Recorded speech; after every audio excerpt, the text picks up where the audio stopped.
Iya, lagi berayunan. Iya. Ini seru kan ngomong rekaman di sini. Seru ngobrol kayak gini, goyang-goyang, ini goyang-goyang. Nggak apa-apa, seru kan? Kitanya enggak. Kecuali pakai tripod ditaruh di kursi Ngapain? gitu. Ngapain? Kayak naik ini apa? Kora-kora. Naik korak-korak kayak. Lu tau gak sih kayak naik roller coaster yang ada kalau misalkan itu di foto? Iya, kayak gitu. Iya, gitu tuh. Ntar ada banyak muka aneh gitu. Ya gini aja kalau Kasihan Tris yang nonton. lah nggak apa-apa lah. Kasihan Tris yang nonton. Enggak, soleh aja begini santai. Ya tapi goyang sih. Iya, goyang banget. Coba lu.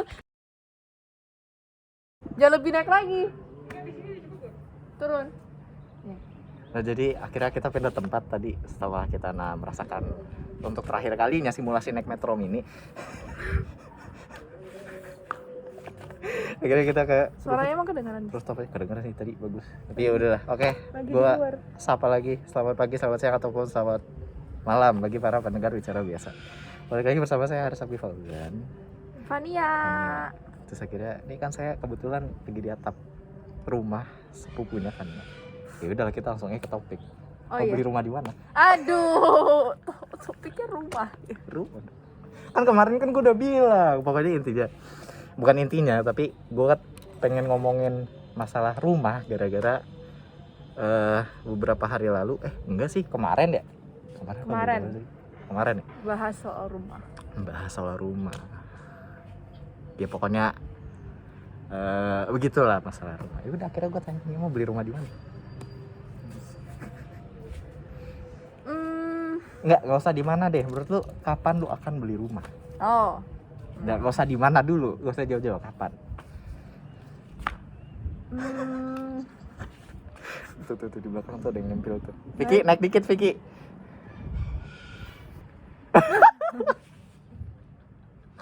Aduh lucu banget. Rumah kapan? Di saat gue rasa tabungan gue cukup untuk beli rumah. Berapa itu cukup?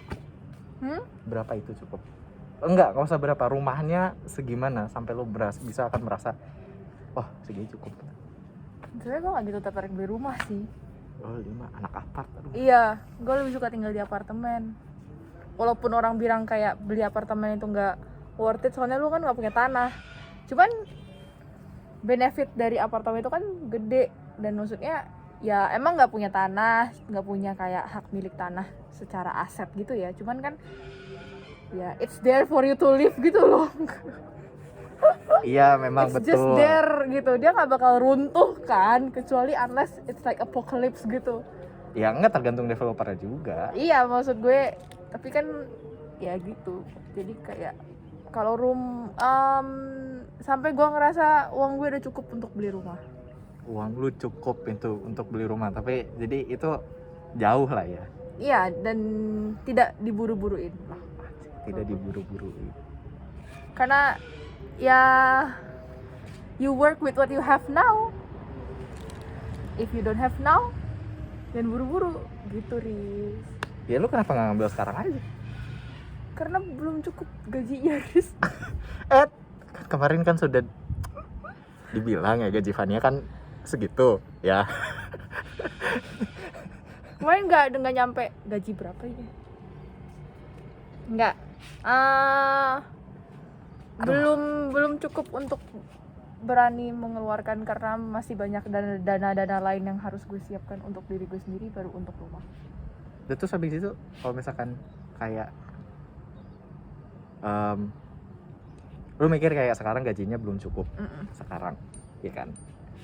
Terus nanti lu kedepannya kapan lu akan bilang gaji lu oke, cukup nih? Oh.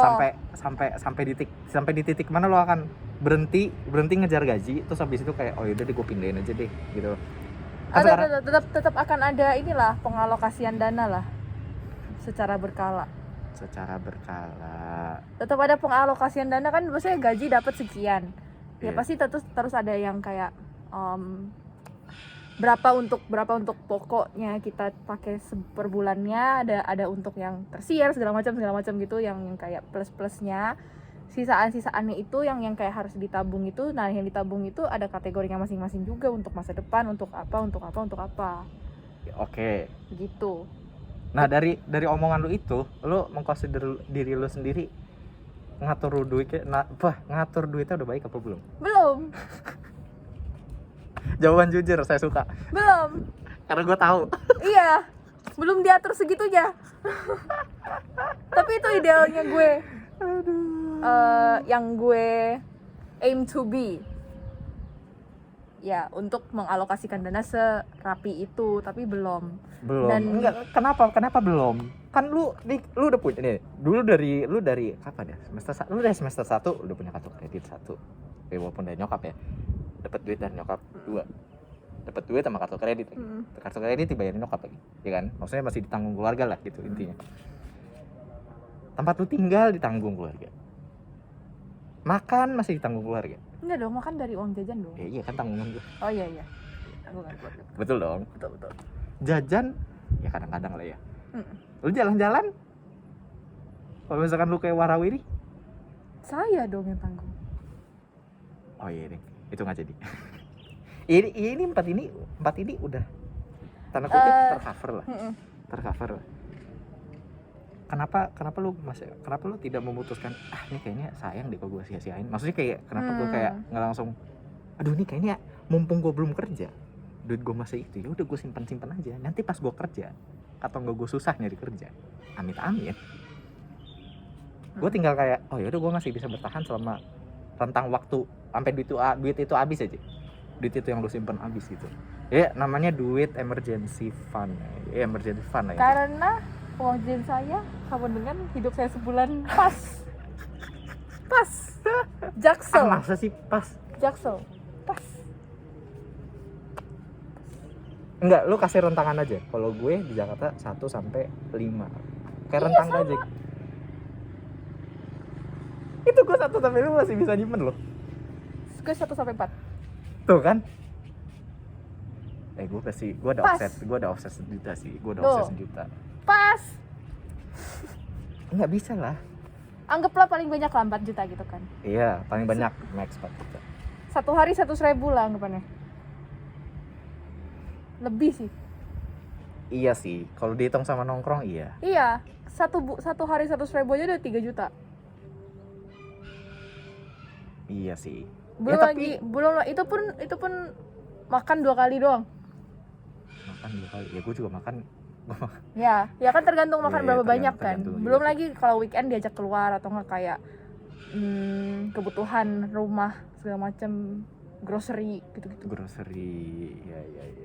Karena gue tinggal sama adik gue kan. Tapi ya kadang walaupun uang jajan kita beda kan, tapi maksudnya tanggung jawab dari gue untuk kebutuhan rumah kadang. Oh, lu tahu gak duit jajan adik lu? Ya sama kayak gue. Oh sama? Iya. Oh. Oke. Gua nggak tahu sih duit jajan adik gue ya. Jadi gua Iya. Gua nggak tahu. Gua nggak pernah nanya karena itu urusan dia. Sebuah sistem rumah apa itu? Lah, iya dong. Kalau buat gue sih duit privasi ya. Maksudnya kayak gue tidak mendisclose duit gue berapa gitu loh. Makanya gue kasih rentang aja nih 1 sampai 5 misalkan. Anggaplah paling banyak gue dapat 4 sebulan. Itu aja apa ya pas buat gue pas segitu ya. Jakarta Jaksel sih. Iya. Jaksel. Lu tuh kebanyakan nongkrong, Van. Lu tuh mencari dunia luar. Coba gue tanya lu pas lu kemarin tinggal di Jaksel, keluar gak lu? Ya keluar dong. Gimana nggak keluar? Karena saya berteman dengan Anda. Kan gue yang berteman sama lu makanya keluar. Kenapa dibalikin? Kan gue lebih kecil. Lu duluan ini dunia Jaksel. Ya, iya memang. Iya. Saya akui itu. Jadi nongkrongan gue itu berawal dari Haris. Tapi nongkrongan gue enggak murah sih. Enggak sih, tapi ini kan hobi personal, gue nggak ngajak. Enggak deh, gue beliin di. Aduh, iya oke, semua salah saya. Fania konsumtif gara-gara saya akui itu. Baik. Diajak nongkrong iya, diajak hobi-hobi film iya. Lah, tapi dia juga mau dong. Lu juga mau dong. Kan gue selalu menunda-nunda. Iya sih. Tahu-tahu dia beliin gue kamera. Iya. Pokoknya jadi itu adalah dimasukin dimasukin hobi secara paksa. gue cemplungin. Jadi gue pas di UK gue langsung aja, Van, gue beliin kamera ya. Oke gitu, gue cari kamera yang paling murah dan oke. Paling murah itu beda dengan paling murah dan oke ya. Oke-nya ini yang susah. Nah gue nemu yang oke. Terus akhirnya Van nih set. Udah kan jadi. Terus akhirnya dia nyemplung. Tapi nggak banyak juga sih pakainya. Dia ngeblok belum. Dia kan foto warawiri. Iya tapi either way itu harusnya nggak maksudnya gue gini ya, kita berdua hidup di Jakarta, kita gitu loh. Ya gue ngerti tiap orang kebutuhannya beda, tapi masa sih nggak bisa nabung di Jakarta gitu? Bisa, tapi kadang ada waktu-waktu dimana dibutuhinnya lebih dari itu kan, lebih dari yang biasanya gue butuhin. Contoh kayak darurat gitu. Contoh real case yang lu alami, misalkan urusan kuliah gitu. Enggak, beliin kado.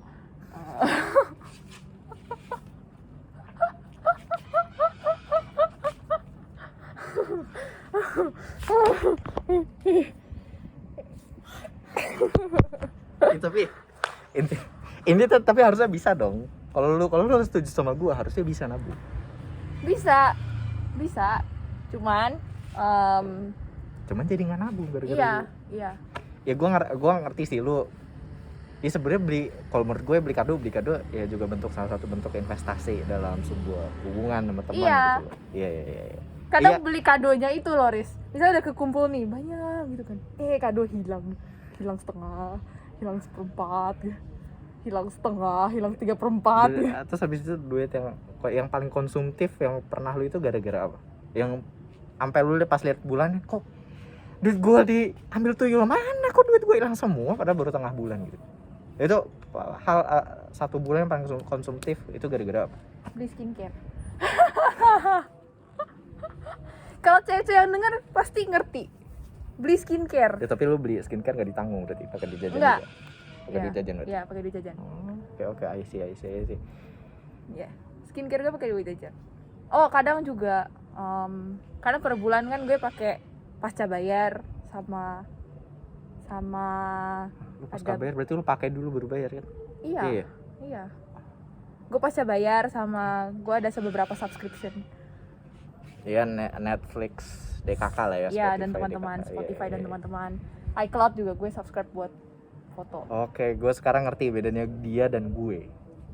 Gue nggak subscribe Samsung.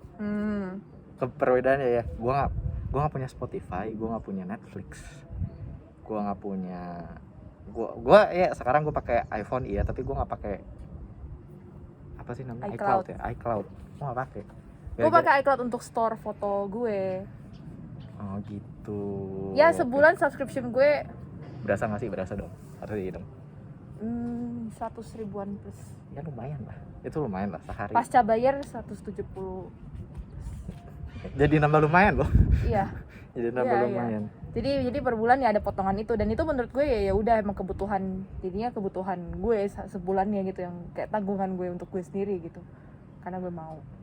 Okay. Sisanya ya udah itu, sisanya kan ya udah makan segala macam. Jadi yang bisa gue tekanin tuh makan, karena subscription kan it's there.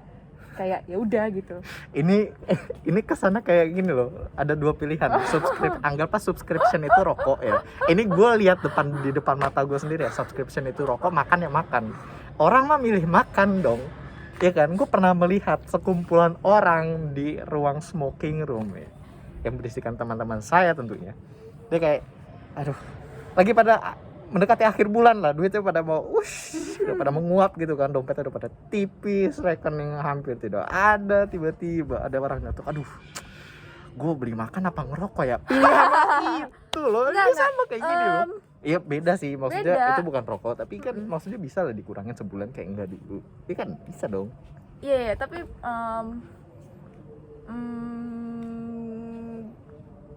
gue Spotify tiap hari pakai Spotify gitu. Dan iya sih susah sih. Iya, iCloud ya tiap hari pakai iCloud, kan tuh storage.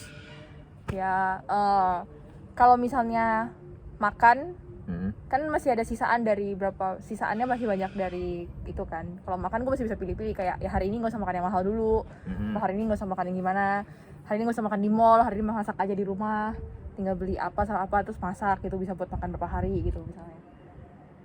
Oke. Jadi itu yang bisa gue alokasiin yang lebih gimana supaya gue bisa dapet sedikit tabungan gitu lah, tapi tetap aja sedikit banget gitu karena pas. Tapi ya itu untung, maksudnya menurut gue lumayan diajarin dapet UMR dulu sama nyokap gitu.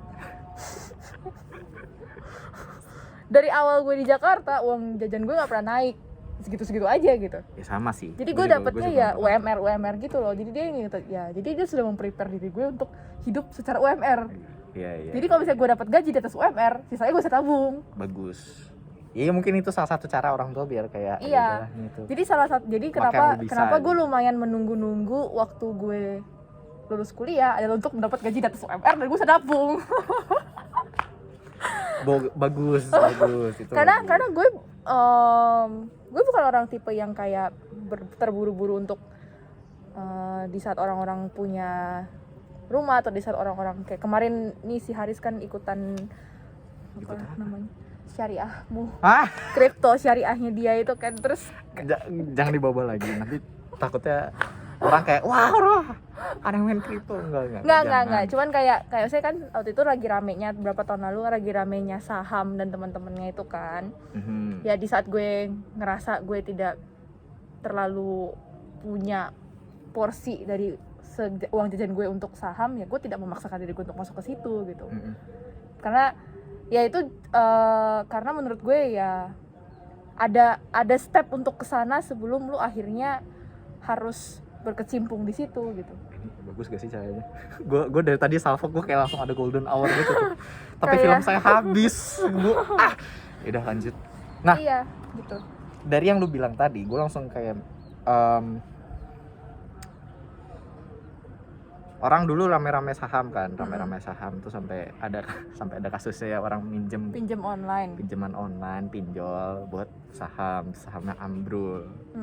Gak ada yang tanggung dong. Gimana coba? Masalahnya kan, nah lu keputusan lu untuk tidak masuk saham pada saat itu mungkin gara-gara lu emang ya udah itu gue gak punya aja gitu. Maksudnya apa lu belum pengen? Belum pengen. Karena kenapa belum pengen? Gue punya mindset dimana kayak di saat gue nanti punya uang, itu gue harus punya dana pensiun gue. Gue harus ada dana pensiun yang alokasiin ke dana pensiun. Jadi yang tadi gue bilang gue harus ada kategorinya itu. Di saat kategori itu sudah lumayan terpenuhi, baru gue mau saham. Bisa itu berbarengan, tapi maksud gue kayak seenggaknya yang penting-penting seperti dana darurat dan dana darurat sih lebih tepatnya ya, yang kayak paling krusial. Apalagi kalau kita kayak nggak tahu sekarang kita lagi di pandemi gini kan, nggak ada yang tahu juga besok apa sama apa gitu. Jadi menurut gue di saat gue nggak punya, daripada gue masukin ke tempat yang lebih risk, mendingan gue simpan untuk dana darurat gue sampai gue dana darurat gue cukup, baru gue main saham. Jadinya itu namanya investasi, bukan kayak asal nyemplung gitu. Kebayang nggak? Kebayang. Ya, kebayang kan? Kayak mendingan gue simpan dulu. Gue punya dulu bekal. Jadi kalau gue invest hilang ya udah hilang gitu. Gue nggak mikirin. Anggaplah duit mati aja. Itu prinsip gue dalam menabung mungkin ya. Gitu. Mungkin. Kalau gue mau taruh di satu tempat yang high risk, menurut gue itu ya udah berarti gue udah tahu risknya.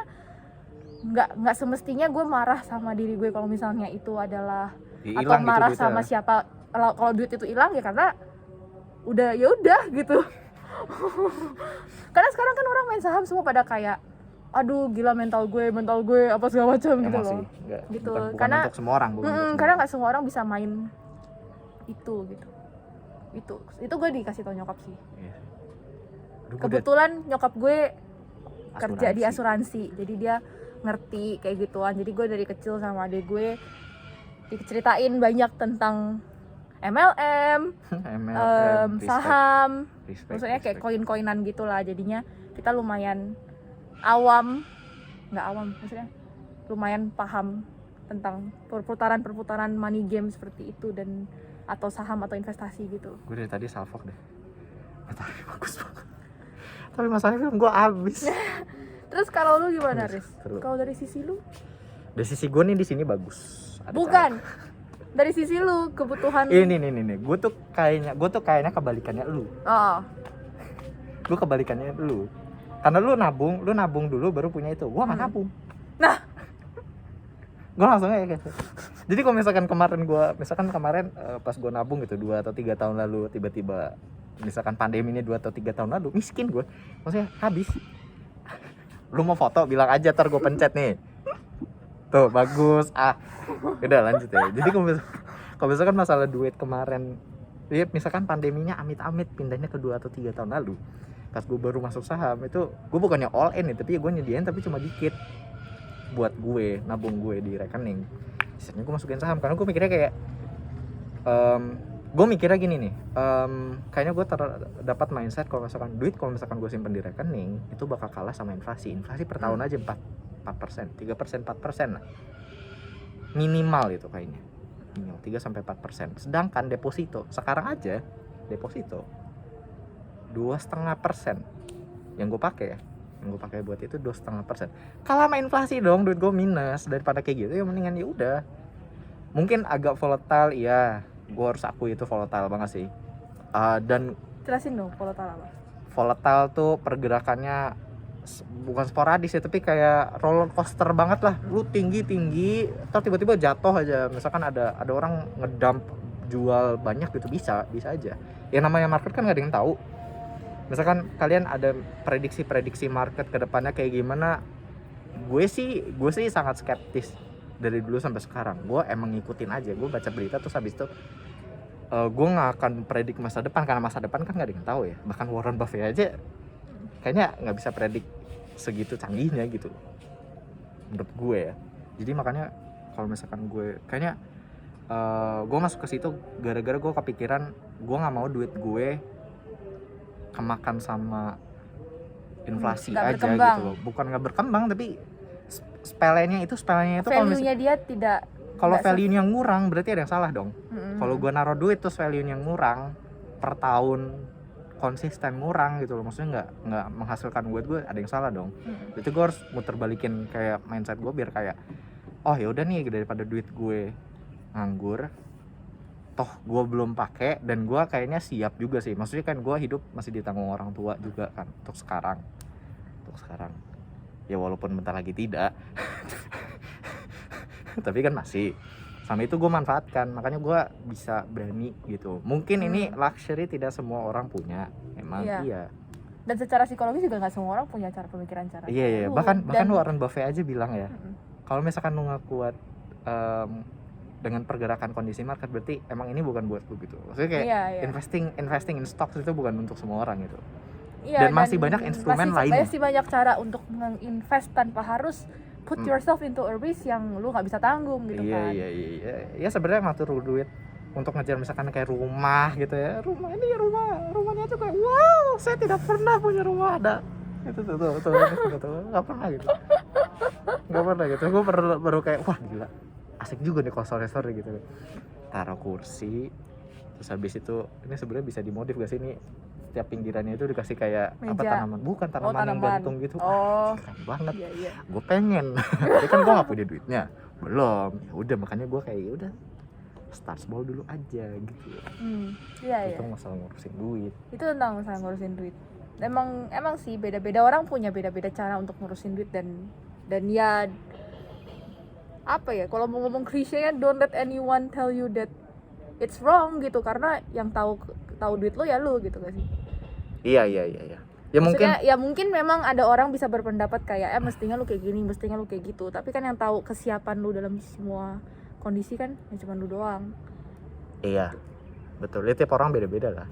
Apalagi beda Riz, nabung dulu Riz. Ya mungkin orang kayak mikir yaudah gue nabung gitu, yaudah gue nabung gak perlu invest. Sebenarnya investasi perlu, tapi pilihannya adalah gimana. Iya, gimananya invest tuh menurut gue perlu sih untuk ya apalagi anak muda ya yang perlu, tapi pilihannya aja di mana dan seberapa kuat lu bisa ngehandle resikonya. Iya. Invest itu perlu kalau invest itu perlu kalau kebutuhan yang lu perlukan itu sudah terpenuhi. Itu baru namanya invest, bukan putting yourself at risk. Kayak Haris Tapi ya ada orang yang menyukai adrenalin hidup seperti itu juga sih. Contohnya Haris. Ya sebenarnya nggak cuma gue sih, ada teman gue yang lebih parah. Iya ada pasti dia masukin ada. duitnya semuanya ke saham. Terus ketika gue ngobrol sama dia, duit dia ngomong ke gue, aduh gue bingung nih makan apa. Terus gue kayak bilang, benar lu kan nabung saham banyak, kenapa lu nggak bisa makan? Gue nggak nabung. Kayak kalau nggak nabung, kalau makannya jadi susah gitu. Maksudnya ya jangan segitunya lah. Lu mau invest iya boleh, nggak apa-apa, bagus, malah bagus gitu ya, patut diapresiasi gitu loh. Tapi jangan sampai lu nyiksa diri lu sampai lu nggak bisa makan sebulan dong. Nggak gitu juga dong caranya, nggak bisa. Iya kan namanya invest. Iya. Invest itu kan kata dasarnya aja apa itu kan? Apa coba? Apa coba ya? Apa Coba ya? ayo Ya? gue jongkok dulu di punggung gue sakit. Gue cuma taunya invest ya, kata dasar darinya apa ya, kayak menaruh untuk itu biar bisa berbuah gitu. Apa sih katanya? Tapi bener kan maksud gue? Iya, secara konsep seperti itu. Iya, lu menaruh untuk dia berbuah, tapi kan maksudnya lu nya kurang juga. Ya lu nggak bagus. Nggak berbuah. Soalnya kan berbuahnya nantinya tuh bukan dalam jangka waktu dekat loh ya. Di saham tuh untuk bisa mengatasi volatilitas pergerakan market yang sangat naik turunnya tinggi, itu tuh untuk biar meminimalisir resikonya itu kita mainnya di waktunya itu dan gak sebentar, minimal 5 tahun. Dan minimal. banyak kan emang orang nggak sabar sama waktunya sih. Nah itu makanya kan kemarin kan ada sempat orang pinjol melihat kayak pergerakan saham berkoar-koar. Itu tuh nggak mungkin, menurut gue ya, kondisi seperti itu tuh kondisi eksepsional yang mungkin terjadi aja gara-gara situasi. Sama lah kayak lu beli asuransi juga, maksudnya kan Emang kenapa tuh kalau beli asuransi? Asuransi itu kan juga bukan jangka pendek dan tidak bisa diukur dari uangnya. Misalnya kayak asuransi adalah sebuah proteksi gitu. Dia bukan semerta-merta hanya kalau lu meninggal lu dapet duit gitu loh. Jadinya kayak lu harus berpikir dalam artian dia adalah proteksi untuk lu gitu. Invest ya juga gitu, asuransi juga investasi juga dan berupa proteksi untuk lu gitu. Tapi asuransi itu investasi berbentuk proteksi untuk lu. Gua nggak ngerti ya sebenarnya. Jadi misalnya kan lu masukin duit tiap bulan ke asuransi, bayar kan? Iya betul, bayar premi. Bayarnya sekian misalnya, ya tergantung lu bayarnya berapa. Iya. Lu bayar itu kan nggak, kalau tiap bulan nggak kerasa. Once tiba-tiba kayak misalnya pandemik atau enggak kayak tiba-tiba di siapa sakit, terus perlu di cover pakai asuransi, bisa di cover semuanya. Itu adalah kayak investasi berbentuk proteksi gitu. Jadi ibaratnya lu nabung, ntar nggak lama dapetnya kembaliannya tuh dari proteksi yang dikasih sama asuransi untuk kayak bantu lu di rumah sakit. Lebih tepatnya jaminan dari. Jaminan, iya. Jaminan dari ketidakpastian. Untuk menghadapi ketidakpastian. Iya. Apa makanya kenapa banyak orang tergiur soal asuransi itu cuma gara-gara duit, karena memang ada beberapa yang memang jualannya kan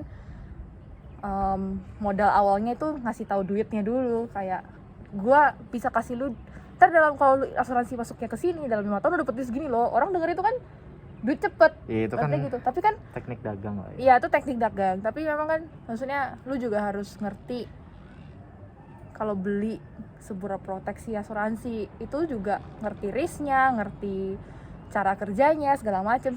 Sama kayak lu nge-invest juga lu harus ngerti caranya. Lu kalau nggak ngerti caranya cuma ikut-ikutan doang, ya lu sama aja kayak apa ya, kayak kambing hitam gitu loh di dalam kerumunan gitu, nggak tahu siapa-siapa. Untuk sebelum dia menjelaskan analogi kambing hitam, gue mengerti. Tapi setelah memasukkan analogi kambing hitam, gue jadi kayak apa? kayak kalau lu masuk doang tanpa lu ngerti gitu. Tiba-tiba datang. Halo. Numpang rekaman om. Ada? Nggak apa-apa om. Yang punya rumah datang. Nggak jadi kan ngomongin kambing hitam. Betul. Oke, mari kita lanjutkan. Beberapa waktu. Udah bisa. Oke, udah bisa. Yang punya rumah datang dong. Gue kaget. Oke, jadi kita berdua sama-sama numpang di sini. Iya, sama-sama numpang. Walaupun dia diculik ya, tapi saya diculik. Tapi mereka belum tahu, saya di Bogor. Iya, di Bogor. Ini my crib, my hood. Anjay. Enggak, lanjut. Oke, jadi lu memutuskan untuk nabung dulu pas lu ya sampai sekarang lah ya. Sampai sekarang nabung dulu. Terus kalau misalkan lu nabung, di mindset gue ya, kalau misalkan lu nabung tapi duit lu kemakan sama inflasi terus, jatuhnya kan nggak nabung ya. Iya dong. Makanya gue memutuskan untuk invest. Salah satu alasan gue untuk menginvest adalah gue pengen ngejar sesuatu hal yang gak mungkin gue kejar dengan nabung aja. Dengan nabung aja gue gak mungkin kekejar. Gak mungkin dalam hitungan matematika gue gitu. Maksudnya kehitungnya susah. Kalau misalkan pun bisa, gue harus kerja mungkin 4-5 dalam sebulan kerjaan. Memang. Gak mungkin dong, badan gue kan, saya bukan amuba. Saya tidak membelah diri. Amuba kan membelah diri. Sebuah analogi ya pakai amuba.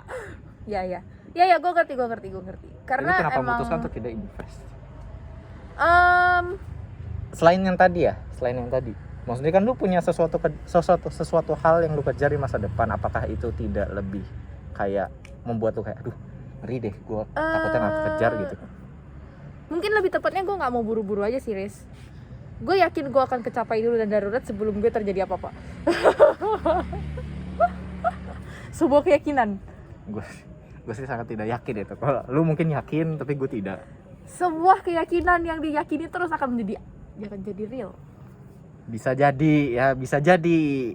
Tidak semua terjadi, tapi bisa jadi. Probability-nya ada lah. Maksud gue dana darurat yang dibutuhin gue itu berapa sih? Paling nggak sebanyak yang dipikirkan orang-orang. Paling gue cukup kerja 5 bulan lagi atau kayak 6 bulan lagi gitu, gue udah dapet ke itu dana darurat gue, terus sisanya gue bisa mulai invest. Enggaknya gue punya dulu beberapa uang untuk beberapa bulan, baru gue bulan selanjutnya pelan-pelan potongin, tapi at the same time gue juga masukin ke dana darurat gue. Jadi kayak dipecah dana daruratnya gitu. Jadi yang tadinya uang untuk dana darurat itu bisa gue pecah lagi, jadi kayak seberapa persen untuk dana darurat, seberapa persen untuk gue main invest gitu. Gue mikirnya kayak gitu. Bisa. Dan gitu. masih bisa terjadi dalam beberapa bulan lagi gitu. Nggak harus yang kayak sekarang gue udah punya duit nih, gue bisa invest gitu. Enggak sih. Jadi kayak tenang.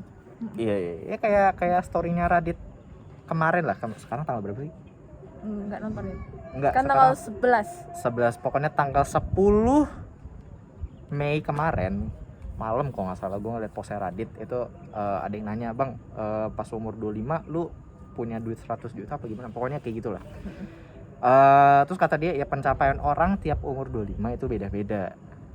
Jadi lu kalau misalkan umur 25 lu nggak punya 100 juta katanya, jangan berkecil hati, karena tiap orang tujuannya beda-beda satu sama ini, pencapaiannya beda-beda balik lagi kan. Jadi nggak mungkin juga lu nyamain pukul rata, kan nggak fair buat semuanya kan. Makanya kayak ya udah kita slow. Kemarin itu ini lagi rame di Twitter juga lagi rame. Iya. Yang 25 tahun dapat 100 juta. Iya, harus bayar 100 juta, cicil rumah, apa ada panjangnya terus. Iya, masalahnya gini, Radit lumayan sukses di umur 25. Apakah Anda seperti dia? Belum tentu tidak. Kebanyakan tidak. Saya pun juga. Makanya jangan dibandingin sama Raditya Dika gitu loh. Raditya Dika aja rumahnya sekarang lantainya 3. It rhymes. Tapi gini sih, maksud gue kayak kita juga nggak pernah tahu kesempatan kita bulan depan tuh datangnya apa gitu. Nggak ada yang tahu. Bisa jadi lu bulan depan jadi miliarder. Ya gak ada tahu. Gak ada yang tahu. Teman saya jadi miliarder dalam semalam. Tapi kan belum withdraw duit ya, Riz. Udah. Anjir, gue baru tahu nih. Hampir. Udah tuh banyak banget. Ya, jadi itu adalah sepersekian kesuksesan dalam kesuksesan gitu loh. Dalam main koin. Nih ya, nih saya lepas masker, saya pengen mengartikulasikannya dengan baik. Jangan diikutin. Saya tidak merekomendasikan itu duit Anda. Kalau ada yang mau masuk, itu resiko yang Anda tanggung. Oke. Jangan. Ini termasuk semua produk investasi. Jangan. Kalau misalkan ngikutin orang lain, pastikan Anda tahu resikonya. Jadi pelajari resikonya, riset dulu, baru invest. Nah ya Riz, itu juga yang harus dikasih tahu ke orang-orang sih. Kayak kadang mereka invest tidak mengetahui instrumennya apa, maksudnya tidak mengerti jelas gitu loh. Gue awal gitu. Iya maksud gue kan, tapi Lu awal juga gitu. ya emang sih pas lu main baru lu ngerti lah gitu. Tapi seenggaknya ada bayangan dulu loh cara kerja sebuah investasi itu seperti apa gitu. Karena nggak banyak loh Riz yang tahu. Masalahnya tuh gue sama teman gue ini kita emang sering ngomongin soal tanda kutip ngatur duit lah gitu loh. Karena gue sama dia kebetulan sepemikiran, sejalan walaupun tidak sama ya, tidak identikal pemikirannya, tapi dia sejalan. Nah, gue ngerti maksudnya dia apa dan gue kayak setuju dengan apa yang dia lakukan gitu terhadap pengelolaan duit gitu loh. Dan gue juga kayak punya pengelolaan duit sendiri, tapi gue juga kayak bisa juga gitu, idenya menarik gitu loh. Itu adalah pada saat itu tuh kita berdua itu cuma gara-gara gabut aja gitu, ada seminar investasi terus bonus buka rekening.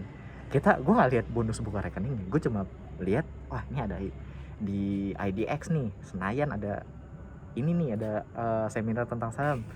Gabut mau nggak ke sana?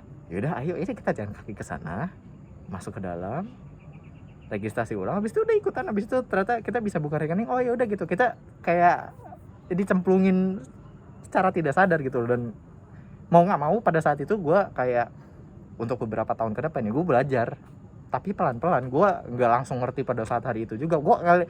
Gue ngomongin orang IDX ngomong tentang saham, gue aja kagak ngerti itu maksudnya apa cuy. Gue kagak ngerti itu dividen apa, itu gue nggak ngerti. Makanya itu gue langsung belajar lagi. Nggak langsung sih, lebih tepatnya gue kayak coba, terus habis itu kayak ini apaan sih, gue bingung dah gitu. Mungkin banyak orang yang kayak gitu juga terkait dengan saham atau nggak produk investasi lainnya gitu. Ya mungkin yang kalian kejar kayak aduh pengen kaya sekarang, nggak ada yang mungkin. Tidak, itu one in a, if not million in a hundred lah. Itu masih jauh banget. Itu gitu. maksud gue kayak punya pemikiran bahwa investasi adalah satu instrumen yang instrumen investasi bisa buat tuh kayak dalam semalam itu tuh kayak enggak sih, oblivious, skip, kayak enggak skip, jangan karena don't put yourself, apalagi lo udah titik gimana udah spread terus akhirnya lo ngerasa kayak invest aja kali ya, itu lebih parah lagi nggak sih Riz? Gue kayaknya itu sih sekarang. Sumpah pilihan gue tuh antara dua. Nggak usah deh, spreadnya kayak gue udah nggak punya duit, gue mau invest aja lah udah gitu. Kebayang nggak sih? Maksudnya kayak gue tuh udah beneran nggak punya duit, tapi gimana caranya gue bisa dapet duit semalam, ya udah gue invest. Itu maksudnya kayak gitu. Iya. Enggak. Karena pasti ada aja orang di luar sana yang ngerasa kayak gitu. Contohnya money game, MLM. Iya sih. Iya. Gue ngambil MLM jelek ya, karena MLM kan salah satu bukan produk, cara bukan, lah ya. Cara marketing kan. Iya. Cuman maksud gue kan ada banyak karena money game lah bisa gue bilang. Saking banyaknya orang yang kayak bikin money game pakai cara MLM, makanya dikenal MLM itu jelek. Lebih tepatnya terkadang tidak efektif buat orang yang masuknya telat. Tapi ya jualan juga bisa pakai MLM. Maksudnya kayak jualan barang apapun juga pakai. Iya sebenarnya kan jualan kan bisa banyak lah. Iya, gue ngerti. Tapi kalau misalkan yang kayak gitu. Kali itu kalau MLM-nya sudah disalahgunakan. Iya. Kalau gitu ya udah, itu mah keputusan mereka. Kayak misalkan Anda ingin membuat keputusan sendiri ya sudah. Tidak apa-apa juga. Jadi Riz, mau beli rumah di mana? Gue sih, rumah ideal lu tuh berada di mana sih Riz? Nih ya, rumah ideal gue tuh close to the action. Anjay. Sumpah serius. Gue pengen ya udah nih ruangan kecil. Gue gak pengen punya rumah gede-gede. Gue pengen cuma rumah gue cukup untuk bisa punya studio dan tempat gue tidur. Sudah, itu aja gitu. Maksudnya kayak studio tuh isinya komputer, kamera, gubuk, terserah lah itu. Isi Leica terserah. Leicanya di Pampang. Ya dipajang lah gitu ya. Nah itu keinginan saya ingin bisa punya cukup uang untuk mewujudkan itu. Nggak usah gede-gede gitu, bahkan apartemen aja gue juga apa-apa gitu. Rumah, apartemen ya either way asalkan gue bisa tidur nggak apa-apa. Gue nggak muluk-muluk, tapi ketika gue pintu gue pengen kayak langsung kayak bisa within reach, gue bisa langsung ke actionnya gitu ya. Ke action tuh maksudnya kerjaan gue nggak jauh, nggak bikin gue capek. Secara gue jompo kan, gue punya sakit punggung, jadi gue nggak pengen membebani diri gue juga gitu loh ya. Idealnya kayak gitu sih. Idealnya lebih ke lokasi sih, bukan desain sih. Gue suka sih yang minimalis industrial pakai beton gitu, suka sih. Yang kayak tadi pakai atasnya ada rooftop gitu, terus habis itu dijadiin kayak mini cafe, habis itu ada setiap pinggiran temboknya ada tanaman-tanaman gantung itu. Mau saya kalau ada duit ya, kalau enggak ya udah nggak apa-apa. Ini tadi tiba-tiba kayak topiknya berubah jadi desain interior gitu, Riz. 10 detik lah. Iya 10 detik ya, karena teman saya ada yang desain interior, Enrico Melvin. Disebut lagi sih. Gue mau promosi, dia punya, pokoknya Enrico Melvin itu punya studio interior design sendiri, mantap lah desainnya, gue suka. Jadi gue kayaknya akan pakai dia, kayaknya. Tapi nggak tahu ya kok ya. Sabar ya kok ya. Nyari duit dulu nih ya. Mahalin aja kok. Mahal ternyata. Emang lah desain interior mahal kok. Mahal per meter berapa gitu. Gue ngitung kan, gue cuma dia ngitungin buat gue nih segini terus gitu, gue kayak anjing, gue nggak punya duit. Gue ada duit gue tapi saham gue habis langsung. Mahal banget sih. Itu luxury yang akan gue kejar tapi nggak sekarang. Itu jadi itu kali ya, matahari sudah mulai terbenam. Gue pengen, Jelek banget sih endingnya. lah kan cahayanya kan Iya, jadi iya, kurang iya, bagus iya, kan. iya. Gue pengen ya udah nih abis ini ya udah ngobrol aja. Maksudnya ngobrol di belakang kamera gitu ya. Ya udah. Jadi mungkin untuk sekarang ya udah itu aja. Jadi itulah cara kami mengelola duit. Enggak mengelola sih, tapi kayak mungkin kalian butuh ide untuk mengelola duit kayak gimana. Pengalamannya kita sudah bagikan. Kita berdua punya cara yang beda, kalian Kita cuman- berdua juga masih awal dalam mengolah duit. betul. Jadi kita bukan expert dalam mengolah duit, karena Kita gue bahkan belum sukses dalam mengolah duit diri gue sendiri dengan teori yang gue punya tadi. Betul. Kadang teori lebih gampang disebut Betul. daripada dipraktekkan. Jadi makanya mungkin sudahi saja dulu episode kali ini Siapa tentang lagi? ngelola duit. Mari saya sapa lagi. Dulu lah sapa lah. Selamat pagi, selamat siang, dan selamat malam para pendengar bicara biasa. Ya, Dengan tunggu. saya Fania. Saya Haris Abi, tunggu lagi episode selanjutnya. Mungkin di rooftop yang lain. Mungkin di rooftop yang lain, betul. Kita nggak tahu rooftop yang mana, tapi semoga jadi rooftop lagi. Jadi sampai jumpa di episode selanjutnya.